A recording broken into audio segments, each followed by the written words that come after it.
Buenas tardes a todos y a todas y bienvenidos.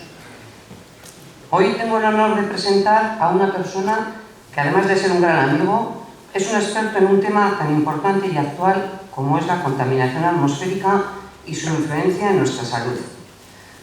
Alberto González es un mirandés afincado en Copenhague desde hace 10 años, que en el momento que la Fundación Profesor Cantera Burgos le propuso que nos hablara de sus estudios realizados sobre la calidad de aire, no dudó ni un momento en aceptar y mostró una gran disponibilidad para venir a dar la charla. Como bien recordarán ustedes, no hace más de un mes hubo una borrasca llamada Celia que inyectaba aire procedente del continente africano, dando lugar a lluvias de barro y a un empeoramiento de la calidad del aire.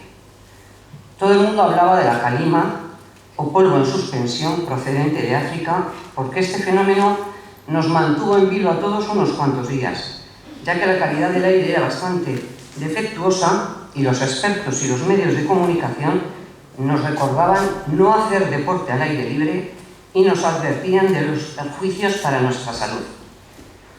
Aquí vemos, una vez más, un claro ejemplo del cambio climático del que tanto hablamos, pero que parece que todavía no le damos la importancia suficiente, a pesar de que nos esté afectando notablemente en nuestra vida. Como lo primero y más importante de todo es la información, creímos conveniente invitar a Alberto para que nos transmitiera parte de sus conocimientos y su experiencia en este tema. Alberto estudió Ciencias Físicas en la Universidad de Valladolid y su carrera profesional transcurre entre Madrid y Copenhague. Su primer trabajo fue en el Instituto Nacional de Meteorología como técnico en climatología y posteriormente en el Ministerio de Medio Ambiente como jefe de calidad del aire. Actualmente ejerce como experto en calidad del aire y responsable del informe anual sobre calidad del aire en Europa en la Agencia Europea del Medio Ambiente. Sin más, cedo la palabra a Alberto para que nos haga tomar conciencia del problema al que nos enfrentamos y nos abra el camino para adoptar soluciones. Tienes la palabra, Alberto. Muchas gracias, Susana. Muchas gracias a todos por venir. La verdad que siempre es un placer hablar delante de caras conocidas, de caras amigas.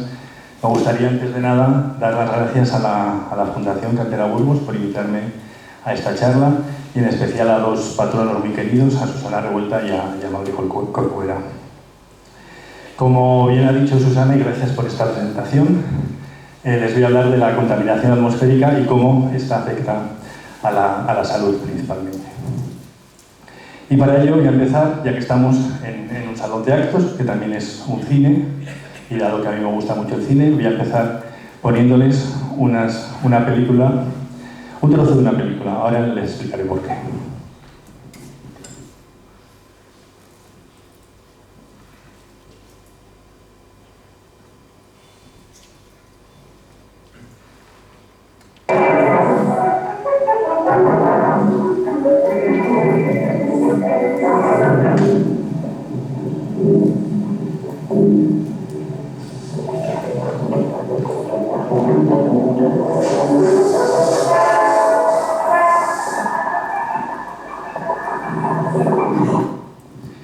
Bueno, esta película se desarrolla en Londres, es una película sobre Jack el Destripador, es una película del año 1942. Probablemente habrán reconocido la niebla, esa niebla tan característica de las películas de terror, de las películas de misterio. Una niebla que en principio no es más que vapor de agua evaporado. Pero ahora les voy a hablar de un episodio que también tuvo como protagonista la niebla y que sucedió en diciembre de 1952 en Londres. Durante los días 5 a 9 de diciembre, los testigos describen una niebla amarillenta, pegajosa, sucia, ácida, una niebla que en muchos casos impedía ver más allá de 2 metros, una niebla que incluso se coló en los interiores y hubo que suspender actuaciones de teatro, hubo que suspender películas, y que hizo que aumentaran en gran número las visitas a los hospitales. Durante estos 4 días y sobre todo durante las 3 primeras semanas de diciembre hubo 3.000 muertes más de las esperables en Londres. en el conjunto del mes 4.000 y en los meses siguientes 12.000 muertes, más de las esperables. ¿Qué es lo que ocurrió? Que en aquel momento en Londres había una central de producción eléctrica en medio de la ciudad que quemaba carbón. Ese verano, en julio, se eliminaron todos los tranvías que daban servicio de transporte público en Londres y se sustituyeron por autobuses diésel. Además, estaban también las industrias situadas en el centro de la ciudad y, como era invierno, en todas las casas se estaba quemando carbón para calentar las mismas. A todo esto se sumaba que el carbón que estaba quemando era un carbón de mala calidad, porque el Reino Unido en aquel momento vivía una situación de crisis económica y el carbón de mejor calidad se exportaba para con ese dinero pagar la deuda externa. Todo esto hizo, bueno, este carbón tenía alto contenido en azufre. El carbón al quemarse oxidaba el azufre, se producía dióxido de azufre, y este dióxido de azufre lo que hacía era inflamar los pulmones, y eso fue lo que hizo que aumentaran las visitas a los hospitales, sobre todo a las unidades respiratorias, y que hubiera todo este incremento de la mortalidad. Unos años después, en los años 60, en los años 70, en el norte de Europa, en Escandinavia, se vio que los árboles empezaban como a quemarse, que las hojas sufrían, se quemaban, se caían, que los ríos y los estanques de Escandinavia, la flora, los peces también morían. Y ahí lo que se vio es que también era un efecto de la contaminación atmosférica, pero en este caso lo que pasaba era que lo que se estaba quemando en el centro de Europa, el carbón que se estaba quemando en el centro de Europa, era transportado hasta Escandinavia y cuando llovía se producía lo que se conoce como lluvia ácida. Y aquí tienen 3 ejemplos de lo que es la lluvia ácida, cómo afecta a los bosques, como les he dicho, quemando sus hojas, cómo afecta a los lagos, haciendo que desaparezcan muchas especies e incluso haciendo que haya un cambio poblacional de unas especies por otras, y también afectando a los edificios, en este caso produciendo corrosión sobre los edificios.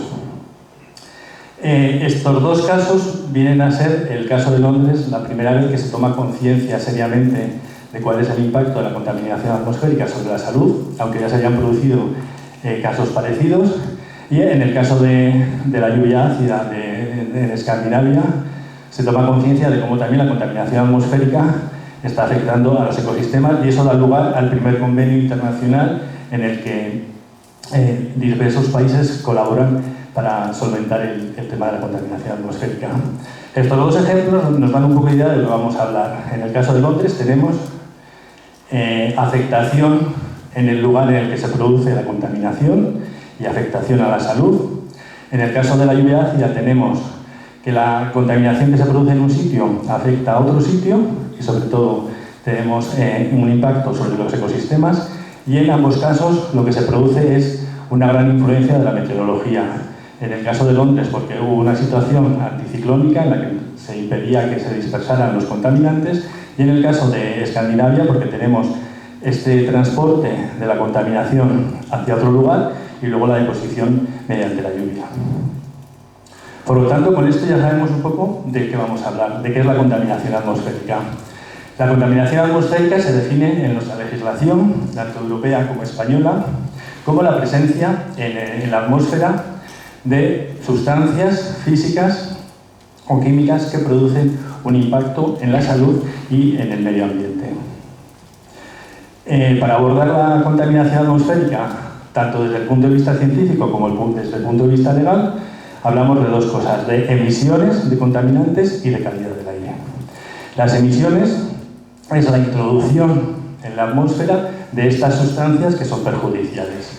Y esto se produce básicamente a través de la actividad humana. La industria, el tráfico, la agricultura, la quema de combustibles en las calefacciones domésticas, pero también se produce, y Susana ha dado un ejemplo, a través de fenómenos naturales, y aquí les voy a citar 2 casos muy recientes. En primer lugar, y tienen las 2 fotos de la izquierda, el episodio de Calima, de polvo sahariano, que tuvimos hace un mes y medio, cuando el polvo que existe en el Sáhara es levantado, es transportado por vientos y luego afecta a distintos lugares, y aquí tienen una foto en la parte de arriba, una foto del correo que representa un coche de Miranda de Ebro con el polvo depositado sobre él. Debajo tienen una foto de las torres de la parte norte de Madrid, cómo afecta eso también a la visibilidad, y la otra foto corresponde con la erupción volcánica del Cumbre Vieja en la isla de La Palma, que emitió una cantidad de gases y de polvo. Pero en cualquier caso, como he dicho, las principales fuentes de emisión es la actividad humana. De hecho, desde que el hombre descubrió el fuego y empezó a usar el fuego para cocinar, para calentarse o para producir instrumentos, estamos contaminando. Una vez que los gases o las partículas son emitidos, entran en la atmósfera y ahí sufren una serie de procesos físicos o químicos.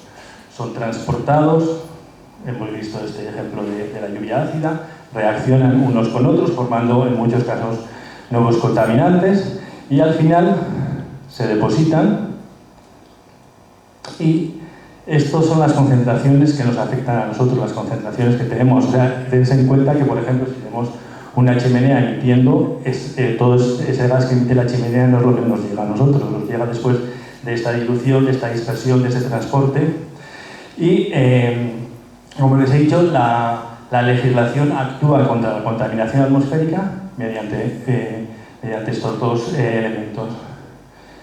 Entonces tenemos, por un lado, la limitación de las emisiones, es decir, intentamos que no se introduzcan en la atmósfera más contaminantes de los que estimamos razonables. Entonces, tenemos una legislación que lo que hace es imponer unos techos a las emisiones de cada país, y para ello también impone unos techos a los diferentes sectores.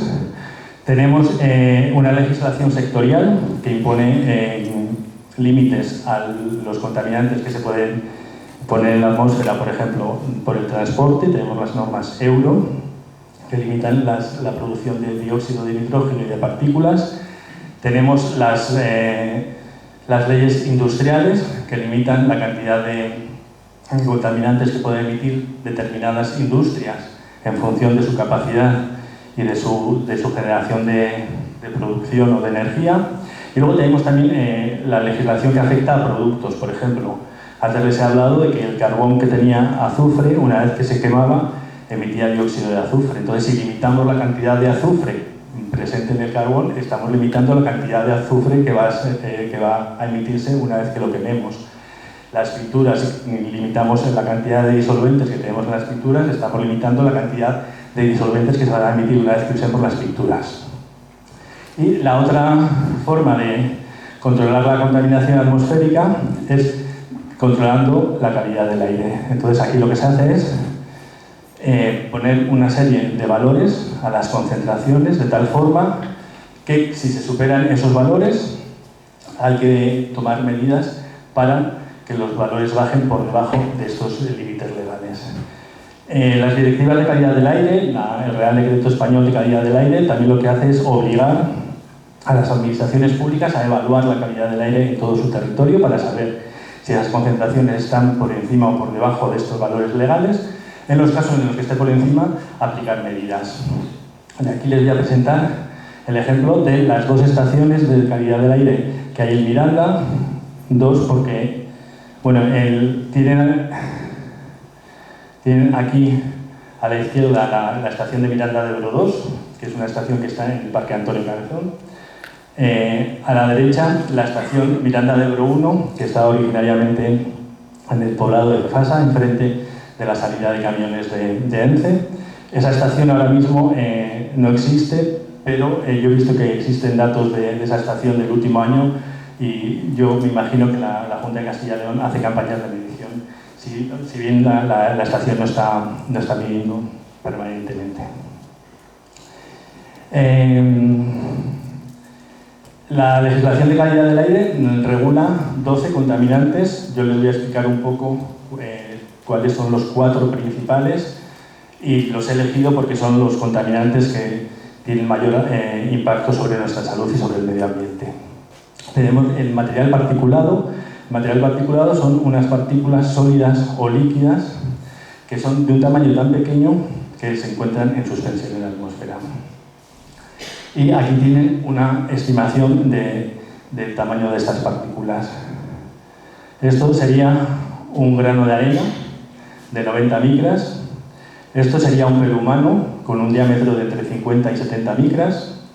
Las partículas de las que estamos hablando tienen un diámetro de 10 micras, es decir, son 5 veces menores que el diámetro de un pelo, o otras más pequeñas que tienen un diámetro de 2,5 micras, con lo cual son 4 veces más pequeñas que estas de 10 micras y serían como 20 veces más pequeñas que el tamaño de un pelo. Estas partículas, lo que sucede es que cuando respiramos, las inhalamos, las partículas más pequeñas tienen la capacidad de pasar a la sangre y desde ahí alcanzar todos los órganos y afectar todos los órganos. Las partículas tienen tamaños distintos, aunque, como he dicho, regulamos las que tienen un tamaño inferior a 10 o a 2,5 micras y tienen composición distinta. En cualquier caso, su principal fuente de emisión es la combustión de combustibles fósiles, principalmente para calefacción doméstica, también para tráfico y para industria. Otra fuente importante de emisión de estas partículas, la agricultura. La agricultura, cuando se fertilizan los campos, se emite amoníaco, que es un gas que al interactuar con otros gases produce partículas en la atmósfera. El dióxido de nitrógeno. El dióxido de nitrógeno se produce en los procesos de combustión, bien porque los combustibles poseen nitrógeno, que se oxida, o bien porque al quemar cualquier tipo de combustible, el nitrógeno que está de forma natural en la atmósfera también se oxida. El dióxido de nitrógeno afecta principalmente a las vías respiratorias y es ese gas que aparece entre amarillento y parduzco cuando hablan de la boina, que está muchas veces sobre la ciudad de Madrid o la ciudad de Barcelona. En la mayoría de los casos es dióxido de nitrógeno. El dióxido de azufre, del que ya se ha hablado en los ejemplos de Londres y de la lluvia ácida, se produce principalmente por la quema de combustibles que tienen azufre y en el principal sector emisor es la generación de electricidad, la generación de energía. Y luego tenemos el ozono, que es un contaminante importante en nuestro país y en los países del sur, porque es un ozono que no se emite directamente, sino que se forma en la atmósfera a partir de otros contaminantes. Y para formarse necesita sol y necesita altas temperaturas. Y por lo tanto es un contaminante que se produce principalmente en los países mediterráneos o en los países del sur, donde se dan los contaminantes que lo forman y donde se dan estas condiciones de calor y de sol. El ozono también es un contaminante muy oxidante y que afecta a las vías respiratorias.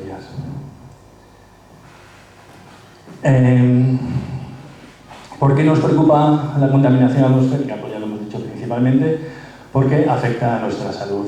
Y aquí tienen recogidos varios de los efectos que produce la contaminación atmosférica. Los efectos pueden ser síntomas leves como una irritación de ojos, irritación de garganta, hasta afectación de todos los órganos. El órgano que se ve más afectado por la contaminación atmosférica es el órgano respiratorio, porque la principal vía de entrada de la contaminación en nuestro cuerpo es cuando respiramos y cuando inhalamos. Es cierto que también puede haber exposición a los contaminantes por contacto o por ingesta de alimentos, pero en este caso estamos hablando de la contaminación atmosférica, es decir, de lo que inhalamos cuando respiramos de forma natural.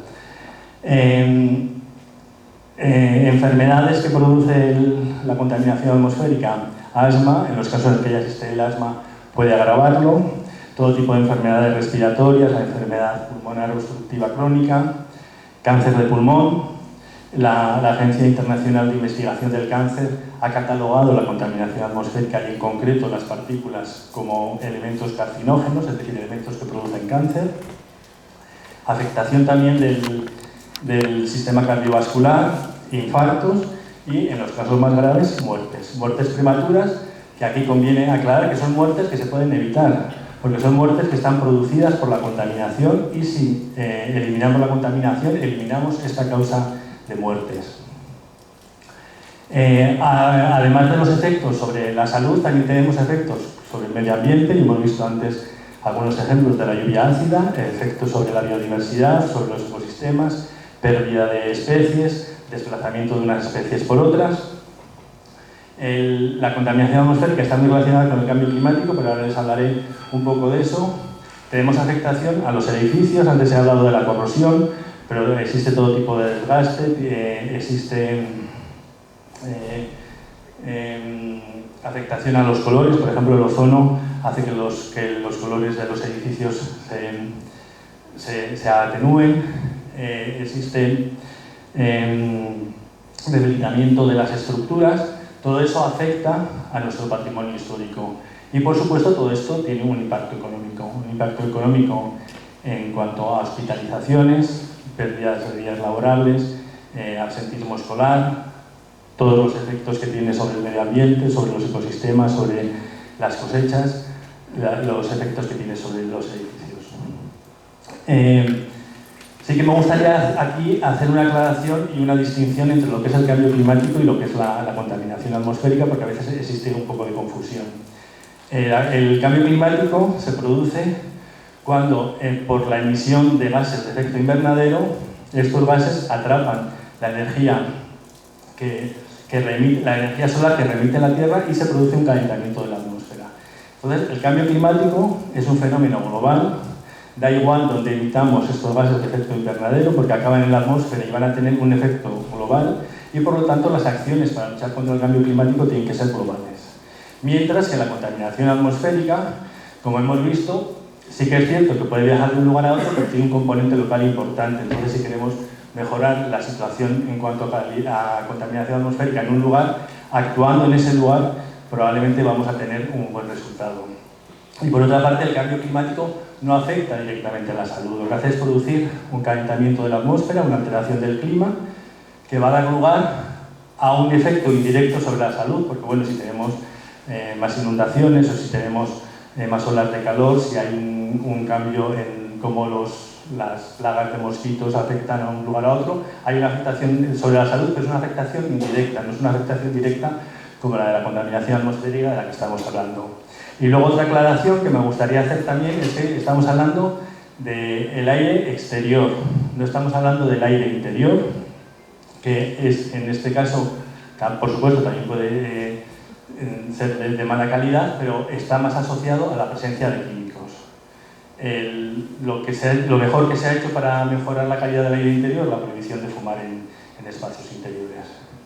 Pero luego hay otra serie de contaminantes que afectan al aire interior, que suelen ser químicos, la presencia de químicos en los agentes de limpieza, en las pinturas, en ciertos muebles, en ciertos aglomerados de muebles y demás. De lo que estamos hablando ahora es de aire exterior. Y ahora me gustaría analizar cuál es la situación en Europa, en España y también en Miranda, y para ello voy a utilizar los datos que tenemos en la Agencia Europea de Medio Ambiente y también los datos del Ministerio Español de Transición Ecológica. Voy a empezar analizando la situación para el dióxido de nitrógeno, que es este contaminante que decíamos que se produce principalmente por el tráfico rodado. Y aquí les presento un mapa de Europa con varios puntos de colores. Cada punto representa una de estas estaciones de medición, como las que tenemos en Miranda, que se usan para evaluar cómo es la calidad del aire. Y me voy a referir al año 2020 porque es el año del que tenemos valores de todos los países, valores validados de todos los países. Entonces, aquí ven, cada estación tiene un color en función de su concentración. Los colores naranja y rojo son estaciones que tienen valores por encima de los valores legales. Y como este contaminante está muy asociado al tráfico rodado, vemos que los puntos rojos y los puntos naranjas coinciden con ciudades grandes en las que se da mucho tráfico, y podemos distinguir París, Madrid, Múnich, Roma, Atenas, Estambul, Ankara. En cualquier caso, la situación ha mejorado. En el 2020 vemos que el número de estaciones que están por encima de estos valores legales ha disminuido hasta un 2% de todo el conjunto de estaciones. También vemos que los valores, lo que se mide, ha ido disminuyendo con el tiempo. Y es importante también destacar que el 2020 fue el año en el que empezó la pandemia de COVID. Entonces, hubo una disminución muy importante de la actividad económica, una disminución muy importante del tráfico, y eso hizo que las concentraciones de este gas en concreto fueran menores de lo esperado. Los estudios que nosotros hemos hecho en el mes de abril de 2020, cuando toda Europa tenía implementadas medidas de confinamiento, las concentraciones de este gas se redujeron hasta un 70%. Y luego, si analizamos todo el conjunto del año, las disminuciones llegaron a ser hasta de un 25% en relación a lo que hubiera sido esperable en un año normal sin estas restricciones. Si nos fijamos ahora en la situación de España, de nuevo vemos que los colores naranja-rojos se dan en las grandes ciudades: Barcelona, Madrid, Bilbao, San Sebastián, Valencia. Y en el caso de España, la única estación que tiene valores por encima del valor legal es una estación en Madrid, la estación de Plaza Elíptica, una estación que está cerca de una calle con mucho tráfico. Y España fue, junto con Italia y con Francia, el país en el que más se redujeron las concentraciones en 2020 asociadas a estas medidas de confinamiento de la COVID-19 en las estaciones de tráfico. En algunas estaciones de tráfico de España se redujo hasta este 70% que les decía antes, y en las grandes ciudades se redujo hasta un 25% si tenemos en cuenta las concentraciones de todo el año. Y ahora, si nos fijamos en la situación de Miranda, como les he dicho, en Miranda hay dos estaciones de medición: la estación del Parque Antonio Cabezón, la estación de la carretera de Logroño. Y estas son las concentraciones que hemos tenido a lo largo de... Creo que hay un problema en la gráfica. Sí, pues parece que hay un problema con la gráfica. En cualquier caso, pueden ver que los valores han ido descendiendo y ahora estamos muy cerca de los valores que recomienda la Organización Mundial de la Salud, que se considerarían aceptables desde un punto de vista de la salud. Si nos fijamos ahora en el otro gran contaminante, en las partículas finas, estas partículas que hemos dicho que se respiran y que pueden llegar al torrente sanguíneo y que pueden afectar a todos los órganos del cuerpo, la situación, bueno, aquí les vuelvo a presentar la situación en Europa. Volvemos a ver estos puntos de colores que representan estaciones de medición, volvemos a ver colores que indican cuál es la concentración, y volvemos a tener los valores más altos en aquellos puntos que están o en naranja o en rojo. Y aquí lo que vemos es que se produce los mayores valores en el este de Europa. Tenemos Polonia, Croacia, también en el norte de Italia y estos países del sur de Europa. Esto es así porque en estos países se sigue usando carbón para las calefacciones domésticas, también para la industria. En el caso de Italia, la zona que tiene las concentraciones más altas es el Valle del Po, alrededor de Milán, que es un área con una alta densidad de población, con mucha industria, con mucho tráfico y además con unas circunstancias geográficas y meteorológicas especiales que hacen que los contaminantes, una vez emitidos, tengan muy difícil el dispersarse. En cualquier caso, de nuevo, para este contaminante, las partículas finas, vemos que las concentraciones están bajando, que la situación está mejorando.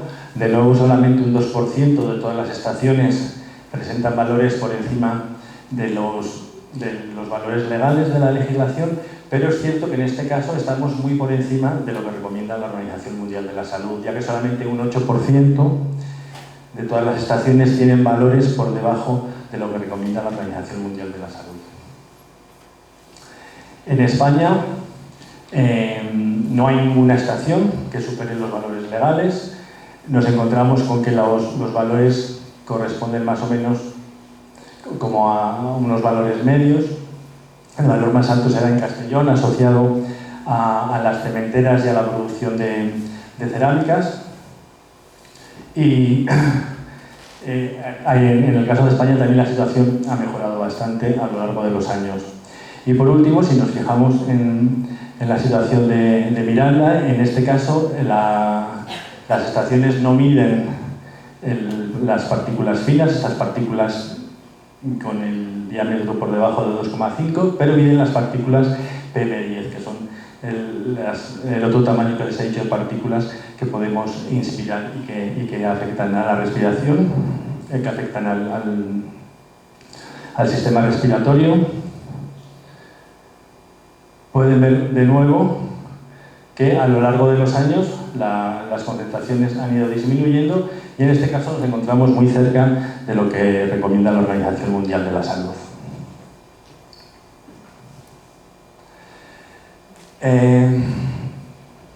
Hemos dicho que la contaminación atmosférica afecta a la salud, produce muchas enfermedades. Lo que hacemos en la Agencia Europea de Medio Ambiente es estimar la mortalidad asociada a la contaminación atmosférica. Y en este caso les voy a dar datos del año 2019, que son los últimos datos que tenemos calculados. En el conjunto de la Unión Europea estimamos que en 2019 se produjeron 307.000 muertes asociadas a la contaminación atmosférica por partículas finas. Y en el conjunto de toda Europa, 373.000 muertes. Como hemos dicho antes, a mí me parece que es una cifra inaceptable, porque esto se repite año tras año. Y eso solamente son las muertes. Tenemos que tener en cuenta todo el tema de las enfermedades que he mencionado antes y que no están incluidas en este cálculo. Si nos vamos a los países que peor están, pues vemos de nuevo los países del este, que eran los países que tenían las concentraciones más altas, son los países que tienen una mortalidad más elevada. Y ciertos países del norte son los países que tienen una mortalidad menos elevada, porque también son los países que tienen las concentraciones más bajas. En el caso de España, en el año 2019 tuvimos 23.000 muertes atribuidas a la exposición a la contaminación atmosférica. Nos situamos más o menos en el medio del conjunto de Europa y hemos hecho también una estimación por regiones, de tal forma que pueden ver aquí que en la provincia de Burgos las muertes prematuras que atribuimos a la exposición a las partículas finas fueron 130 en el año 2019. Y si comparamos con el resto de Europa, volvemos a ver que las regiones del este, donde las concentraciones son más altas, es donde la mortalidad ha sido más alta, y de nuevo España se sitúa en la parte media-baja del continente. Otro aspecto que es importante y que va a ser más importante cada vez es el tema de las desigualdades en cuanto a la afectación por la contaminación atmosférica. Aquí tienen a la izquierda el mismo mapa que les he mostrado antes, que son las muertes por regiones, las muertes por provincias, y hemos visto que las mayores mortalidades se dan en el este de Europa. Y lo que tienen a la derecha es un mapa con el Producto Interior Bruto per cápita de estas regiones, lo que nos da una idea de la riqueza de las regiones. Y en este caso las regiones con el color más oscuro son las regiones que tienen menor ingreso, es decir, las regiones que son más pobres, y podemos ver que las regiones que tienen mayor mortalidad, mayor concentración, coinciden en gran medida con las regiones más pobres. Entonces, esto es una cosa que hay que tener en cuenta, sobre todo ahora que se está hablando del Pacto Verde Europeo, en el que se quiere avanzar hacia una sociedad en la que no haya contaminación. Tenemos este programa de contaminación cero. El Pacto Verde Europeo también habla de que haya una transición justa, es decir, que las regiones, que en este caso hemos visto que eran regiones que estaban quemando carbón. Las regiones que están quemando carbón, si les pedimos que dejen de quemar carbón, por supuesto les tenemos que ayudarles, tenemos que financiar para que esa transición no sean ellos los que paguen económicamente todos los efectos de la transición. Pero, como he dicho, alejarnos, dejar de quemar carbón va a tener consecuencias, sobre todo, y las mayores consecuencias y las mayores mejoras van a venir en las regiones que ahora mismo están más desfavorecidas. Y ahora, para acabar, me gustaría hablarles de algunos ejemplos de medidas que se han tomado en Europa para mejorar la calidad del aire.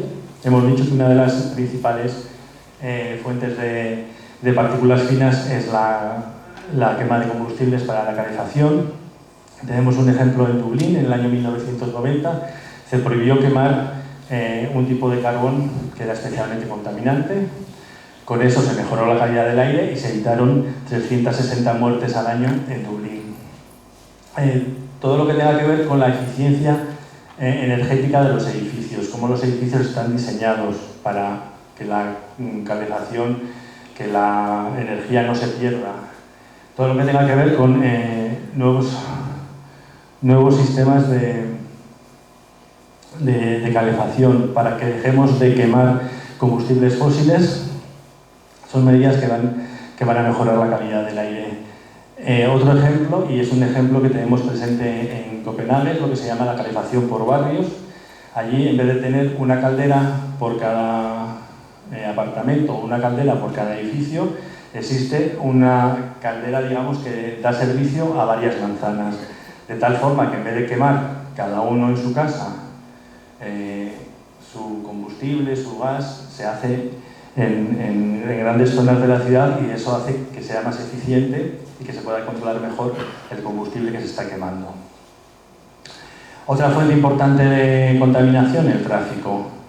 Medidas que se han hecho para reducir la contaminación asociada al tráfico.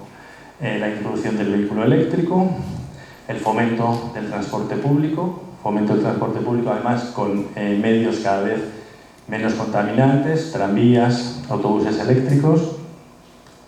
Todos estos programas de compartir el coche, de tal forma que las personas no usen un coche por individuo, sino que se pueda, en un solo vehículo puedan ir 3-4 personas.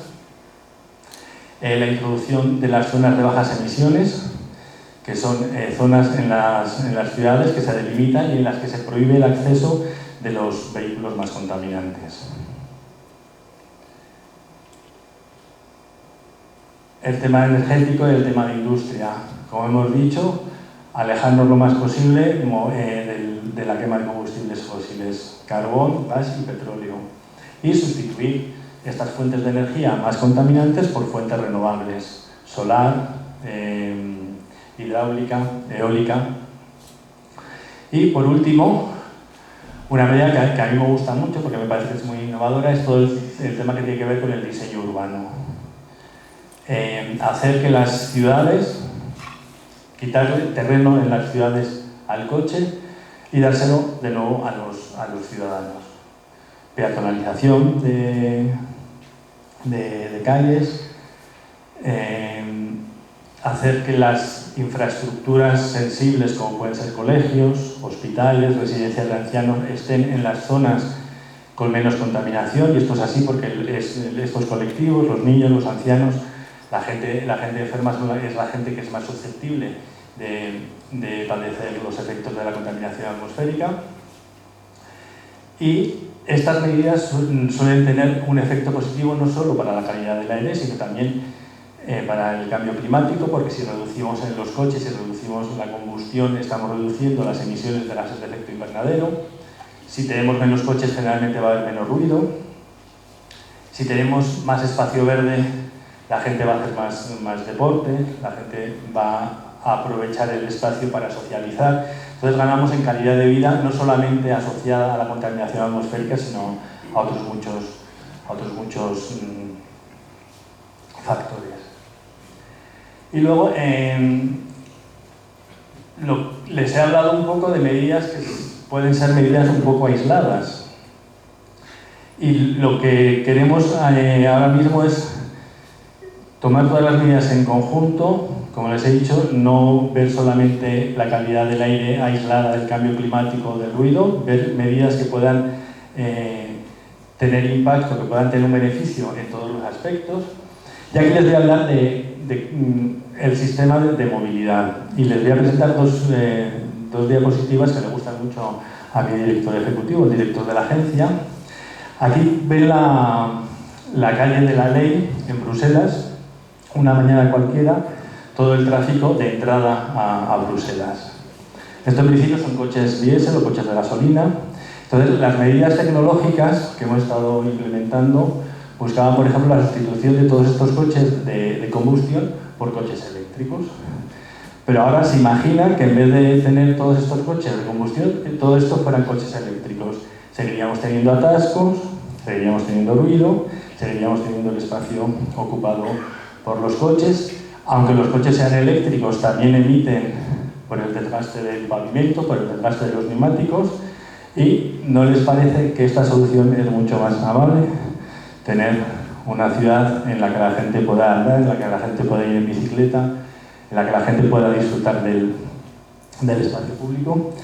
Y les voy a presentar ahora, vamos a volver al cine, vamos a ver cómo se imaginaban en el año 1927 el futuro.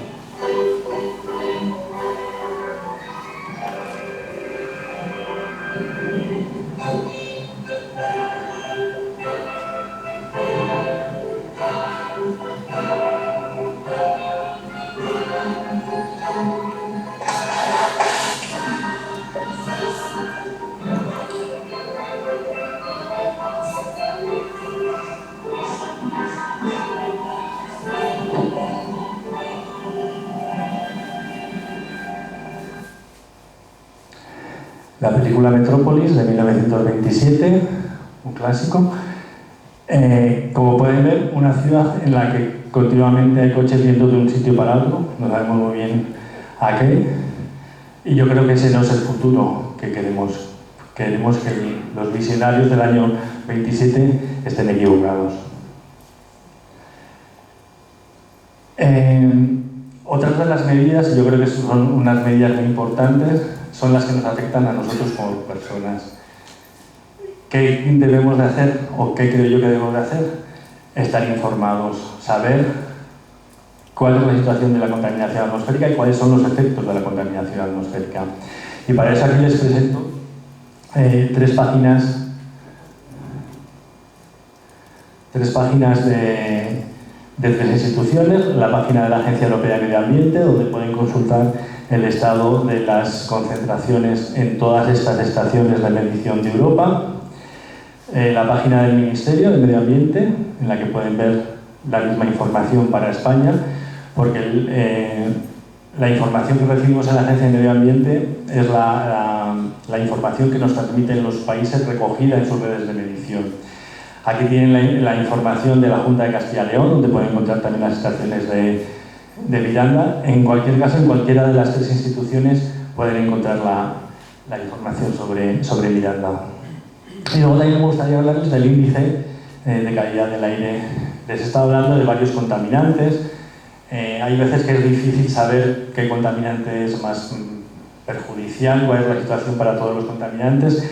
Entonces, estos índices lo que hacen es presentar para cada estación, digamos que un resumen de la situación, teniendo en cuenta cuáles son las concentraciones de los distintos contaminantes. Entonces, mediante un código de colores, nos informan de cómo es la calidad en esa estación, desde buena a extremadamente desfavorable. Aquí tienen la situación de cómo era la calidad del aire hoy en la estación de Miranda de Ebro a las 5 de la tarde. Ven que era buena porque todos los contaminantes estaban por debajo de los... Bueno, es moderadamente buena porque todos los contaminantes están por debajo de ciertos umbrales. Este índice además tiene unas recomendaciones de salud, de tal forma que cuando la contaminación es mala, se dan recomendaciones para que la gente sensible o la población en general deje de hacer actividades al aire libre o, en el caso de que la contaminación sea buena, para que siga con sus actividades normales. El índice está basado en un índice que desarrollamos en la Agencia Europea de Medio Ambiente, con lo cual los valores que se van a encontrar, tanto si van al índice español como al índice europeo, es el mismo, y aquí de nuevo vemos la situación de hoy. El Miranda de Euro 2 moderadamente buena. En el caso de la agencia presentamos un resumen de cómo ha sido la situación en los 365 días anteriores, y la novedad que presenta el índice de la agencia es que tenemos una aplicación que se pueden descargar y en la que pueden tener en su móvil la situación de la calidad del aire. Estamos trabajando con esta aplicación para mejorarla. Ahora mismo es solo en inglés, pero la idea es que se traduzca a todos los idiomas de la Agencia Europea de Medio Ambiente, y va a permitir cosas como comparar distintas estaciones, de tal forma que si uno está habituado a controlar la contaminación en su estación de referencia, en la estación de Miranda, si el próximo verano se va a ir de vacaciones a un sitio y quiere salir a hacer deporte, pues va a poder ver cómo es la situación en la estación que tenga más cerca de su lugar de vacaciones, y como ya sabe, digamos, cómo funciona el índice, poder ver la situación allá donde se encuentre. Y bueno, con esto, un pequeño apunte sobre Miranda. Yo creo que la situación de la contaminación atmosférica en Miranda está condicionada por dos sectores, la industria y el tráfico. En cuanto a la industria, aquí tienen la situación de las industrias de Miranda que están sometidas a autorización ambiental. Entonces, como les he dicho antes, desde los años 90, en las que a veces que había superaciones de los valores legales en Miranda, la situación ha mejorado mucho. Todas estas industrias, para funcionar, tienen que cumplir con las obligaciones que les imponen desde la Junta. Entonces, las emisiones tienen que estar por debajo de ciertos límites, los procesos tienen que ser unos determinados, y la industria ha mejorado bastante, y digamos que ahora mismo no hay un problema de contaminantes asociados a la industria. El otro aspecto que tenemos en Miranda, yo creo que aunque los niveles hemos visto antes que están cerca de lo que recomienda la Organización Mundial de la Salud, yo creo que hay mucho tráfico en Miranda y que se puede mejorar. Y como he dicho antes, la mejora del tráfico no solamente va a implicar una mejora de la calidad del aire, va a implicar una mejora de la calidad de vida en general. Ideas para mejorar la calidad del aire. El año pasado se cambió la flota de autobuses. Se compraron autobuses...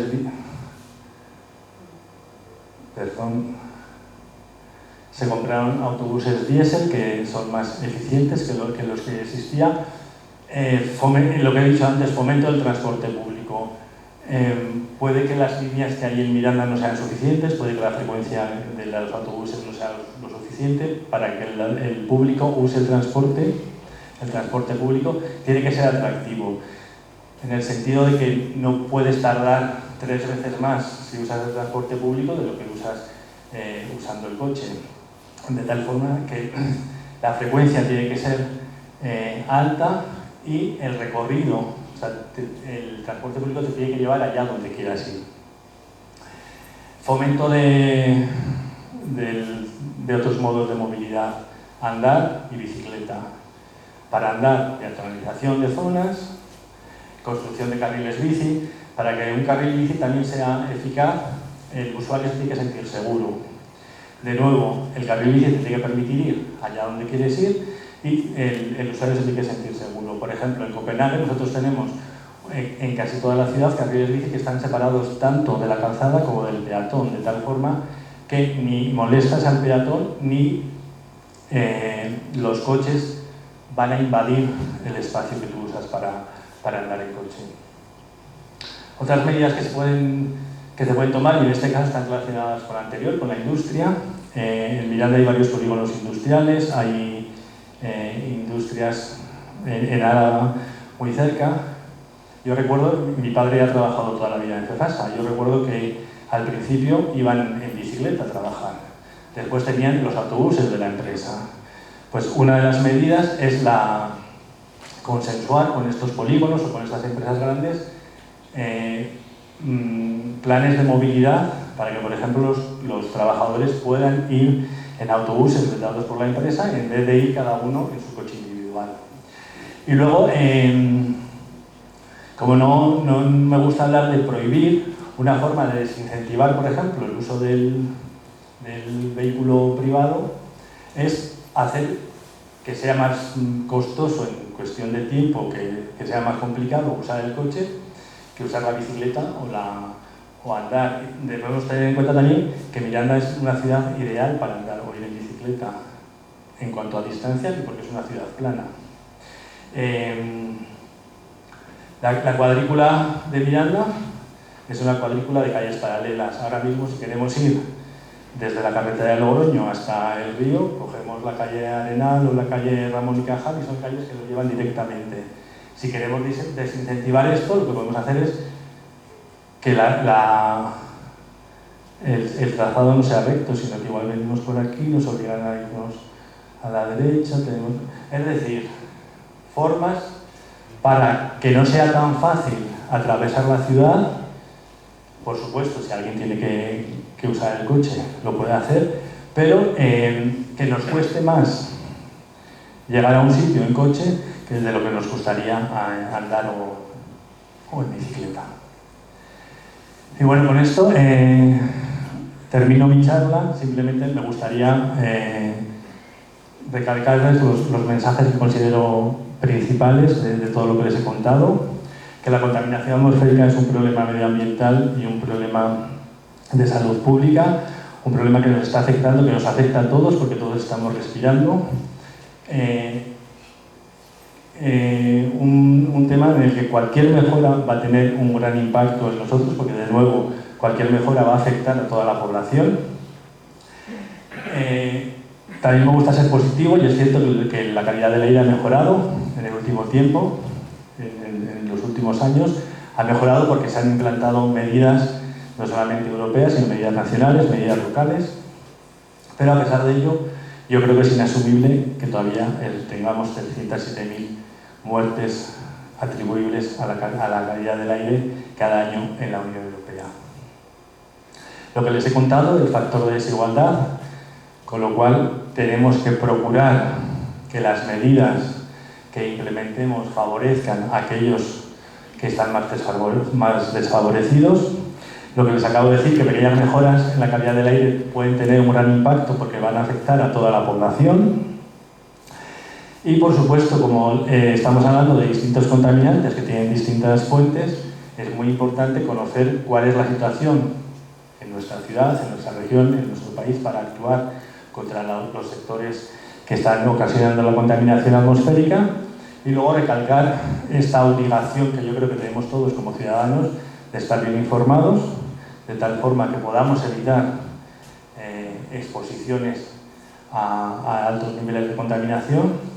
Y luego también estar bien informados porque eso va a hacer que exijamos más de los poderes públicos y que cuando se tomen medidas para mejorar la calidad del aire, medidas que pueden afectar a nuestra forma de vida, las aceptemos mucho mejor. Y eso es todo. Muchas gracias por su atención y estaré encantado de contestar cualquier pregunta que tengan.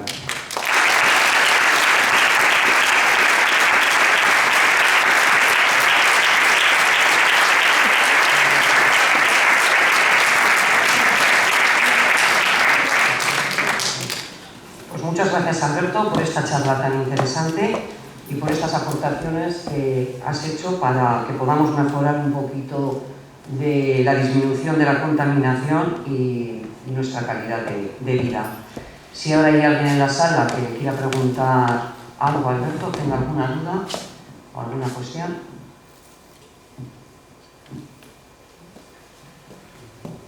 Acerca el micrófono.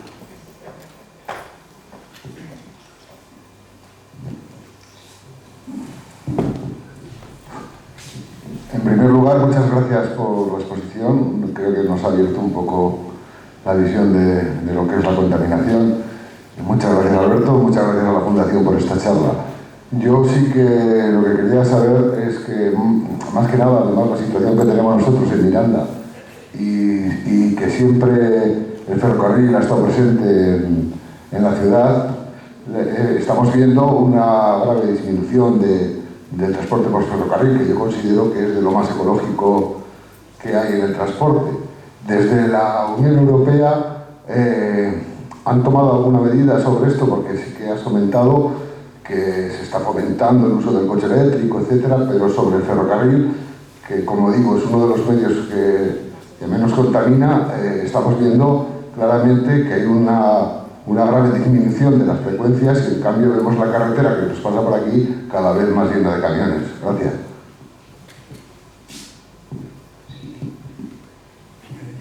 Gracias. ¿Se me oye?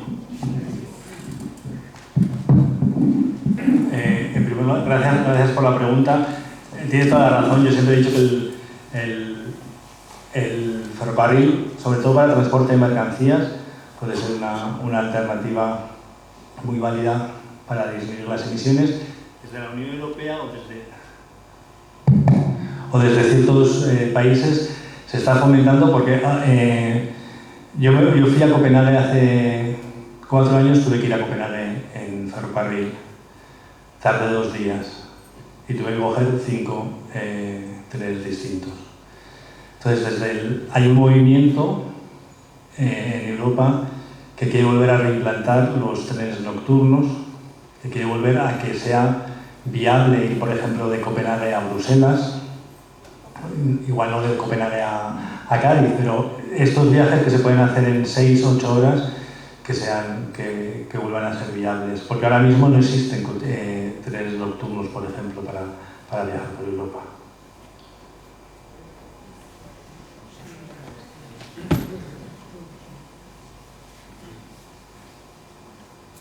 ¿Alguna otra pregunta? Sí, hay un debate entre carril bici y compartir la calzada. Es decir, disminuir la velocidad de los vehículos y que se comparta y que por esa calzada vayan los vehículos de 4 ruedas, los de 2 ruedas y demás. ¿Qué opinión, cuál es tu apuesta o por dónde va la Unión Europea en este tema? Bueno, creo que ya lo he mencionado en la charla, el caso de Copenhague, en el que, bueno, lo que he dicho, ¿no? Que para fomentar o para que la gente igual empiece a usar el carril bici, gente que igual no usa la bicicleta, tenemos que proporcionar seguridad a los usuarios. Entonces, de entrada, compartir espacio, ciclistas y vehículos, a mí no me parece una buena idea, al menos para empezar.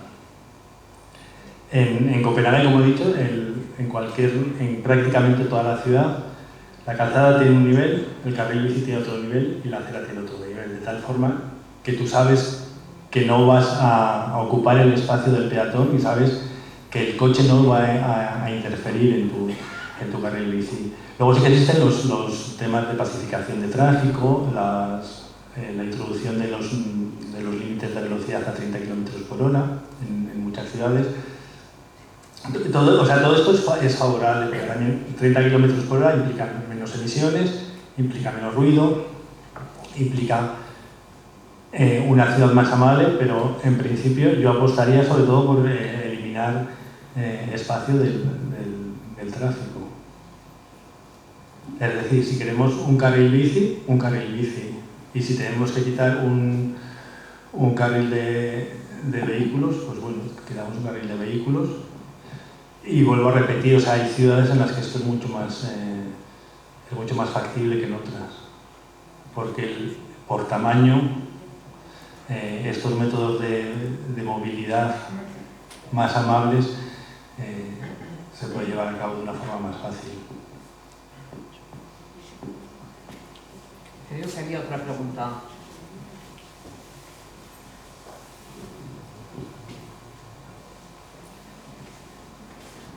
Sí, muy buenas. La pregunta era si desde Europa se está haciendo algún tipo de política para normalizar un poco todo a nivel europeo, para coordinarse. Por ejemplo, las diferencias que hay entre Por ejemplo, Alemania desde hace muchos años creo que tiene ya lo que es el código de construcción, es más exigente, por ejemplo, que el de España. Aquí no tenemos apenas nada. Hace poco, pues igual, implementar una placa fotovoltaica o así, pero quiero decir, si a nivel europeo se trabaja para armonizar un poco a nivel europeo, por lo menos todo, para reducir eso, o sea, para aumentar la eficiencia de las nuevas construcciones que se hacen, para intentar bajar, digamos, las emisiones. Gracias. Sí, bueno, por ejemplo, en el tema de calidad del aire, la legislación de calidad del aire, la Unión Europea fija unos límites que son de obligado cumplimiento para todos los países y luego cada país puede ir más allá.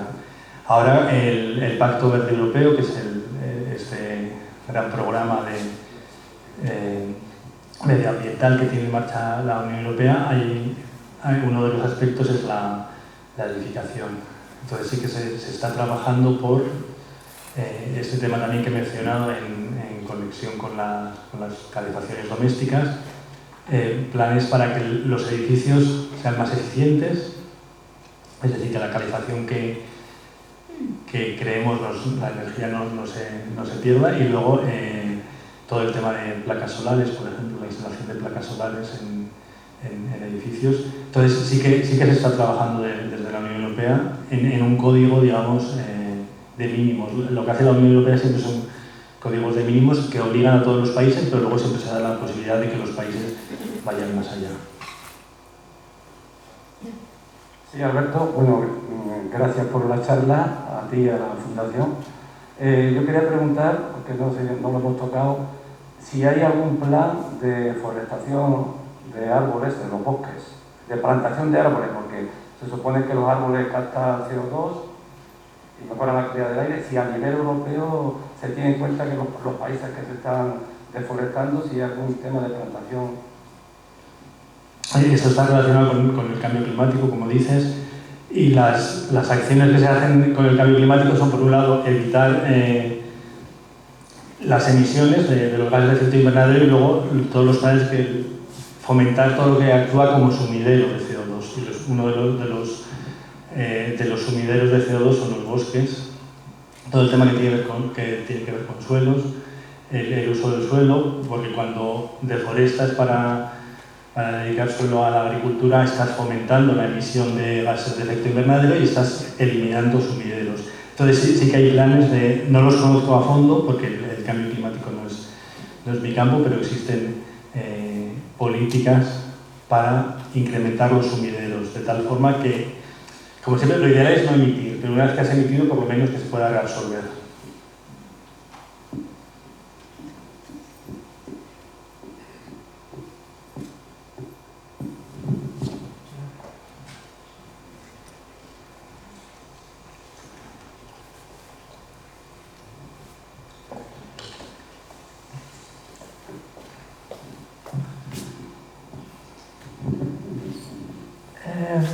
Ya nos has comentado que ibas a hablar solo de los contaminantes que te parecían los más importantes, nos has nombrado esos 4.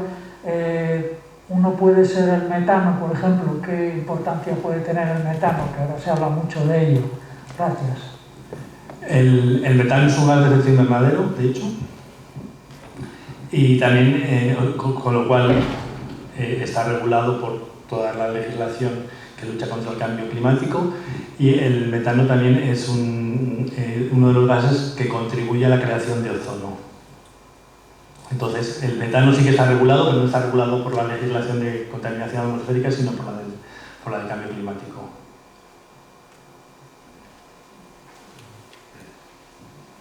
Bueno, pues yo creo que damos por finalizada la charla si no hay ninguna otra pregunta.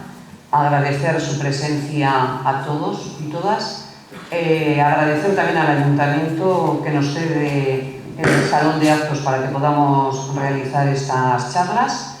Y bueno, emplazarles a todos a la próxima charla, que será el 17 de mayo, y que la dará Concha Herrán, que es una conservadora del Museo del Traje, y que nos hablará también sobre una persona de Miranda, bueno, relacionada también mucho con Miranda, de otros tiempos, pero bueno, se llama Flora Villarreal, que fue una modista de alta costura y mirandesa. Entonces, pues nada más y hasta la próxima. Y sobre todo, gracias, Alberto, por haber venido y no haber puesto ninguna pega a esta cita. Gracias a todos por vuestra presencia.